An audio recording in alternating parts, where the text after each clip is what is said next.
दोस्तों हमने आपको खबर दिखाई थी कि एआईएमआईएम 14 से 16 सीटें जीतने जा रही है और इस बात का इंतजार किया जा रहा था कि पहला चरण निपट जाए, उसके बाद देखा जाएगा दूसरे चरण में क्या होगा। लेकिन पहले चरण से यह खबर निकल कर आ गई कि पहले चरण में जितनी सीट जीतने की उम्मीद एआईएमआईएम की है, उसके साथ साथ दूसरे चरण की मिलाकर तकरीबन 14 से 16 सीटें एआईएमआईएम अकेले जीत रही है। यानी कि मोर्चा नहीं, एआईएमआईएम अकेले अपने दम पर 14 से 16 सीटें जीतने जा रही है। यह अपने आप में बड़ी खबर निकल कर आई थी और अब सीट के नाम भी सामने आ चुके हैं। जी हां, एक नहीं दो नहीं, सारी सीटों के आपको नाम दिखाने जा रहा हूं कि इन 16 सीटों पर ताकतवर तो है ही, जीत की उम्मीद सबसे ज्यादा है। क्या केवल दूसरे फेज तक सीमित रह जाएगी? क्या सीमांचल तक सीमित रह जाएगी केवल असदुद्दीन ओवैसी की पार्टी एआईएमएम, या फिर एआईएमआईएम पहले फेज के चुनाव में भी खेला कर चुकी है, जिसने एनडीए के साथ साथ महागठबंधन को भी डेंट लगाया है? कौन कौन सी सीटें, एक एक सीट आपको दिखाऊंगा और सीट ही नहीं, आपको दिखाऊंगा कि अब तो गोदी मीडिया भी कहने लगा है कि हां भैया, किंग मेकर तो एक ही है, असदुद्दीन ओवैसी। नमस्कार, मैं हूं प्रज्वल गौतम और आप देख रहे हैं टाइम्स एक्सप्रेस। आपको पता होगा कि जब से चुनावों की डुगडुगी बची, तब से कहा जाने लगा कि महागठबंधन और एनडीए के बीच की लड़ाई है। लेकिन किंग मेकर का नाम का जिक्र होता था तो हमेशा जनस्वराज के प्रशांत किशोर को किंग मेकर बताया जाता था। कहा जाता था कि इस बार प्रशांत किशोर ऐसा खेल कर देंगे जिसमें महागठबंधन या एनडीए को सरकार बनाने के लिए प्रशांत किशोर की जरूरत पड़ेगी। लेकिन रंग उतरने लगा। मैं पहले भी कहता हूं और आज भी बताऊं, हकीकत यह है कि चाहे आप अखिलेश यादव देखिए, राहुल गांधी, मतलब विपक्ष के जितने नेता देखिए, वो आज भी कहते हैं और हमेशा कहते रहे कि सबसे ज्यादा खास तौर पर एक बार के लिए यूट्यूब पर भरोसा कर लीजिए, चैनल्स पर, कम से कम इन चैनल्स पर भरोसा बिल्कुल नहीं होता है जो सर्वे के नाम पर अपने आका को खुश करने की कोशिश करते हैं।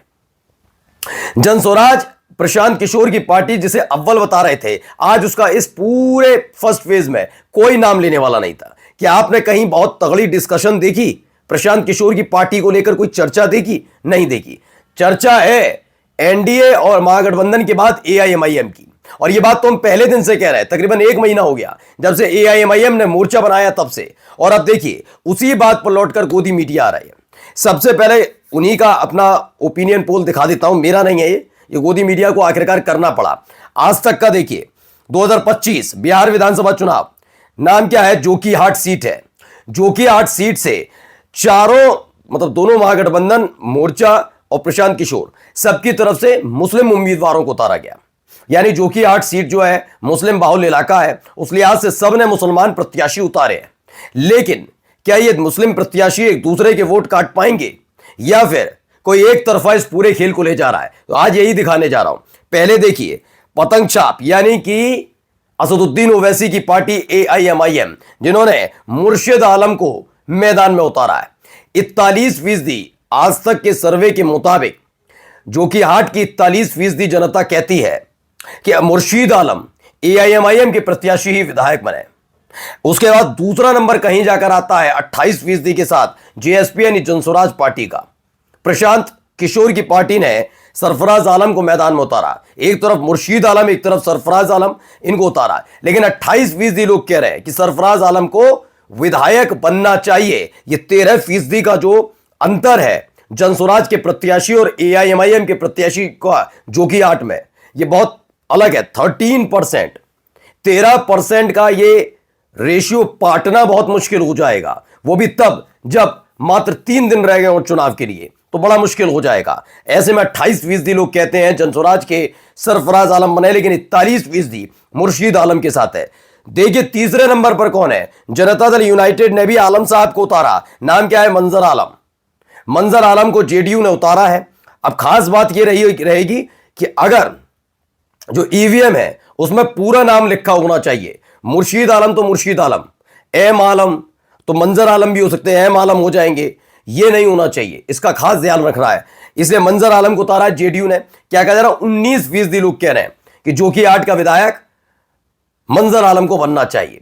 यानी आप देखिए कहां एआईएमआईएम और कहां ये 19 दूनी 38, यानी कि डबल है। वहीं सबसे आखिर में खड़ी नजर आती है आरजेडी, जिन्होंने शाहनवाज आलम को मैदान में उतारा। जोकीहाट सीट पर एक तरफा लहर एआईएमआईएम की नजर आ रही है। चलिए, ये तो मैंने बताया सिर्फ एक सीट का। अब पूरा का पूरा आंकड़ा देखिए, जिन 14 से 16 सीटों का हम जिक्र कर रहे थे वो भी दिखा दूंगा दोबारा किसने किया, कहा, क्यों कहा, लेकिन फिलहाल 14 से 16 सीटें जीतकर कैसे एआईएमआईएम बिहार की चुनाव में किंग मेकर बनने जा रही है वो देखते चलिए। यह है जमीनी सर्वे के मुताबिक एआईएमआईएम बिहार में 7 सीटों पर जीत यकीनी है, जिसमें क्या क्या है। अमौर वो सीट है जो सबसे खास थी। इसी पर पिछली बार भी असदुद्दीन ओवैसी की पार्टी ने जीत दर्ज की थी, 5 सीटें जीती थी ना पिछली बार, जिसमें 4 गद्दार निकले, 4 छोड़कर चले गए आरजेडी के साथ। इकलौती यही अमौर सीट रह गई थी। अमौर सीट से खुद अख्तरुल इमान चुनाव जीते थे, जो प्रदेश अध्यक्ष भी हैं। अब अमौर सीट पर क्या हो रहे हालात। अमौर सीट इस बार दोबारा कब्जे में है एआईएमआईएम के, ऐसा कहा जा रहा है। बहादुरगंज का जिक्र किया जा रहा है, बहादुरगंज भी है। कोचा धामन, अमौर के बाद और ढाका के बाद अगर किसी सीट का सबसे ज्यादा चर्चा है तो कोचा धामन की है। कोचा धामन में हालत यह है कि ऐसा लगता है कि कोचा धामन बिहार में कोचा धामन ना हो बल्कि हैदराबाद हो। बहुत लोग तो यह दावा करने लगे हैं जितनी लोकप्रियता शायद हैदराबाद में भी असदुद्दीन ओवैसी की ना हो, उससे कहीं ज्यादा सीमांचल और कोचा धामन में देखने को मिलती है। तो कोचा धामन को लेकर यह जिक्र किया जा रहा है। कोचा धामन में एक अच्छा पकड़, मजबूत पकड़ है। 3 सीट हो गई। किशनगंज सीट के लिए भी कहा जा रहा है, किशनगंज सीट में भी कहा जा रहा है कि एआईएमआईएम की मजबूत पकड़ भी है और जीत तय मानी जा रही है।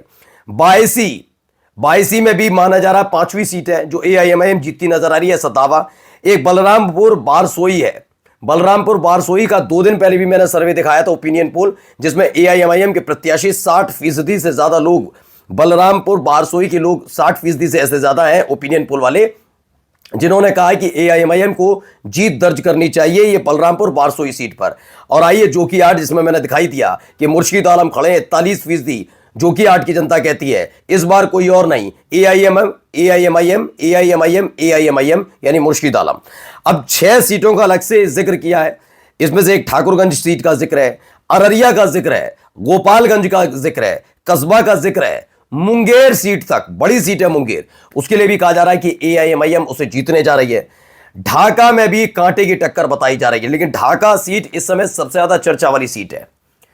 वैसे कोई बहुत हाई प्रोफाइल नेता चुनाव नहीं लड़ रहा, जैसे रघुनाथपुर की बात चल रही थी, शहाबुद्दीन के बेटे चुनाव लड़ रहे हैं तो ऐसा उनको बना दिया। सम्राट चौधरी तारापुर से, तो वो एक हाई प्रोफाइल सीट है। तेजस्वी यादव लड़ रहे हैं, वहां हाई प्रोफाइल, वो सीटें तो हाई प्रोफाइल नजर आती हैं। लेकिन जब बात आती है एआईएमआईएम के मद्देनजर तो ढाका सीट इसलिए भी ज्यादा चर्चा का विषय है। एक तो ढाका चूंकि मुस्लिम बाहुल्य विधानसभा सीट है, दूसरा यहां से एआईएमआईएम ने खास तौर पर एक हिंदू और राजपूत प्रत्याशी को मैदान में उतारा। लेकिन तीसरी सबसे महत्वपूर्ण बात यह हो गई कि ढाका सीट से एआईएमआईएम ने जिन राणा रणजीत सिंह को मैदान में उतारा, वो उनके भाई जो है वो मौजूदा बीजेपी विधायक है।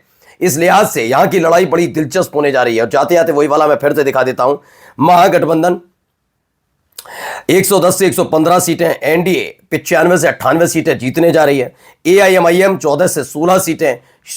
औरों के मुकाबले आपको कम लगे, लेकिन यह भी समझना होगा असदुद्दीन ओवैसी ने उतनी ही सीटों पर प्रत्याशी उतारे हैं जितने पे या तो जीत सकें या फिर ताकत के साथ लड़ सकें, जमानत जब्त ना हो। और दूसरी सबसे महत्वपूर्ण बात कि ऐसा ना लगे कि वोट काटने ही सिर्फ आए थे, यानी उतनी ही सीटों पर प्रत्याशी एआईएमआईएम ने उतारे और उसमें से ज्यादातर पर कामयाब होती नजर आ रही है एआईएमआईएम। नमस्कार।